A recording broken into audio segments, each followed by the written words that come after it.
সম্প্রতি দেখা যাচ্ছে বাবা মাকে বৃদ্ধাশ্রমে দিচ্ছে নিষ্ঠুর সন্তান, এমনকি সম্পত্তির জন্য বাবার লাশ দাফনে বাধা দিচ্ছে। সমাজে এমন চিত্র কেন এত বেশি হচ্ছে? ভাই, কেন হচ্ছে সেটা বলার জন্য, সেটা বোঝার জন্য পণ্ডিত হওয়ার দরকার নেই। কোনো দিনদার, কোনো মুত্তাকি, কোনো পরহেজগার, কোনো আল্লাহ ভীরু মুসলমান সন্তান তার বাবা মাকে বৃদ্ধাশ্রমে দিতে পারে? পৃথিবীতে এমন একটা দৃষ্টান্ত হয়তো পাওয়া অসম্ভব হবে, যেই ছেলে আল্লাহ ভীরু, যে ছেলে আল্লাহকে চিনেছে, যে সন্তান আল্লাহর পরিচয় পেয়েছে, যে ছেলে মেয়ে কোরআন হাদিস অনুযায়ী নিজেকে চালাবার চেষ্টা করে, সে বাবা মাকে বৃদ্ধাশ্রমে দেওয়া তো দূরের কথা, সে বাবা মার মুখ থেকে উফ শব্দটিকেও সহ্য করার কথা। অতএব খুবই পরিষ্কার, আজকের এই পৃথিবীর জাঁকজমকপূর্ণ এবং চাকচিক্যপূর্ণ যে দৃশ্য আমরা দেখতে পাচ্ছি, এর অন্তর্নিহিত এবং ভেতরগত দিকটা অত্যন্ত কদর্য, অত্যন্ত খারাপ। তার উজ্জ্বল উদাহরণ হলো এই বৃদ্ধাশ্রমের কালচার। যত তথাকথিত জাগতিক শিক্ষায় শিক্ষিত মানুষ, তত বেশি বৃদ্ধাশ্রমের কালচার সেখানে এস্টাবলিশড। এখান থেকে বোঝা যায় আখিরাতের প্রতি ঈমানের চেতনা, আল্লাহর প্রতি ঈমানের চেতনা যদি কারোর মধ্যে না থাকে, তাহলে তার অবশ্যম্ভাবী বহু করুণ পরিণতির একটা হলো বৃদ্ধাশ্রমের এই কালচার।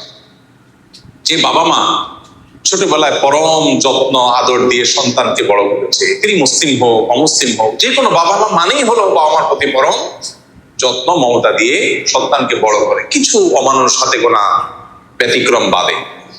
তো এই যে বাবা মা এত মমতা স্নেহ দিয়ে বড় করার পর, বুড়ো হওয়ার পর তাদেরকে আপনি ভুলে গেলেন, তাদেরকে আপনি ইগনোর করলেন, এটা তো মানুষের কমন সেন্সও এটাকে ডিনাই করে।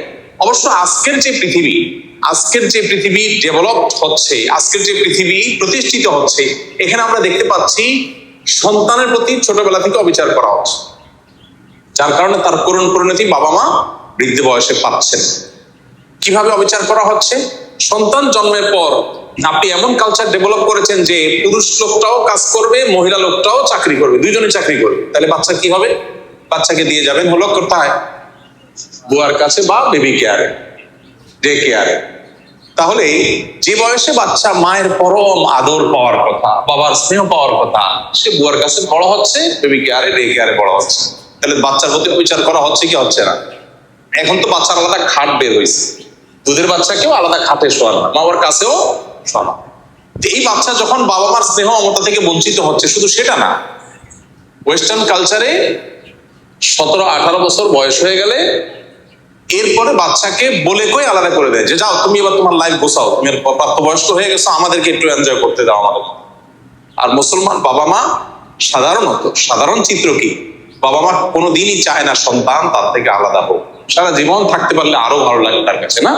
আর ওয়েস্টার্ন কালচারে বাবা মাই চায় না যে 17-18 বছর পর আমার কাছে থাকো, বাইরে হোক দূর হোক, তুমি কোথায় থাকবা তোমারটা তুমি বুঝো, সরকার ভাতা দিবে, তুমি নিজে ইনকাম করো, করে যা খুশি করো, আমাকে এবার আমার মতো চলতে।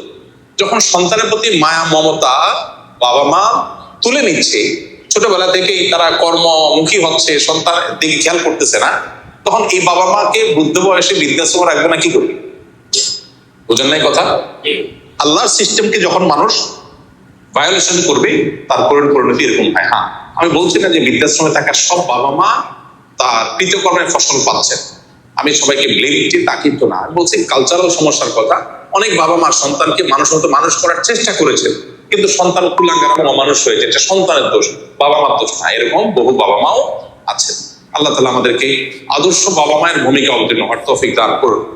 শাহজালাল রহমতুল্লাহ আলাইহির মাজারের দান বাক্স সিলগালা বসলো প্রশাসনের নতুন দান বাক্স, এই উদ্দেশ্যকে আপনি কিভাবে দেখছেন? মাজারের দান বাক্সে যে পরিমাণ টাকা, কয়েকদিনের দান বাক্সে যে পরিমাণ টাকা উঠছে, কত লাখ টাকা জানি উঠছে? 17 লাখ টাকা। কয়দিনে? 3-4 দিনে। সুবহানাল্লাহ। তাহলে মাসে কত টাকা হয়? তাহলে বছরে কত কোটি টাকা হয়? এই টাকাগুলো কই যায়? অবশ্যই এই টাকার তসরুপ বা এই টাকা আপনার তথাকথিত খাদেমরা বা পেছনে থাকার লোকেরা যদি এই টাকা ভোগ করে টাকা পয়সা উড়ায় বা টাকা অন্যায়ভাবে আত্মসাৎ করে, তো সেখানে তো প্রশাসনের কাজ করাই উচিত। প্রশাসন তো এমন এই কাজ যদি সেটাকে দমন করার জন্য হয় এবং এটা প্রপার ইউজের ব্যবস্থা করা হয়, তাহলে এটা প্রশংসনীয় কাজ, অবশ্যই প্রশংসনীয় কাজ। আমাদের দেশে মানুষ কত সহজ সরল, আমরা মাজারে টাকা দেই। মাজারে কেন টাকা দেই? বিপদ দূর হওয়ার জন্য না?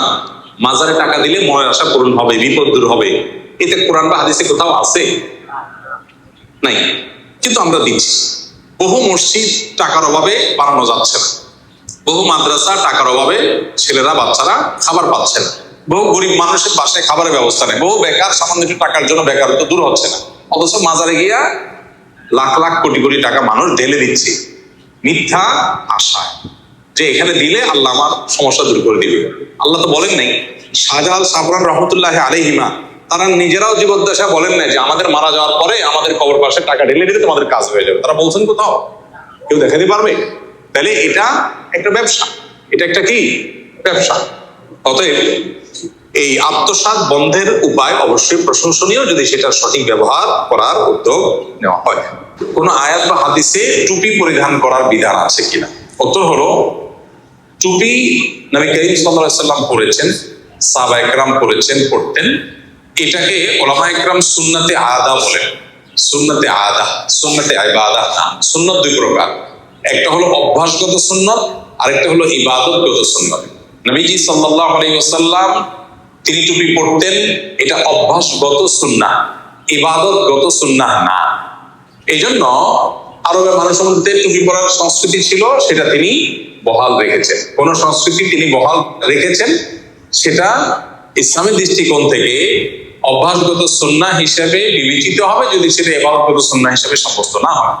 যেমন নবী করিম সাল্লাল্লাহু আলাইহি ওয়াসাল্লাম লাউ খেতে পছন্দ করতেন, এটা তার অভ্যাসগত সুন্নাহ, ইবাদতগত সুন্নাহ না।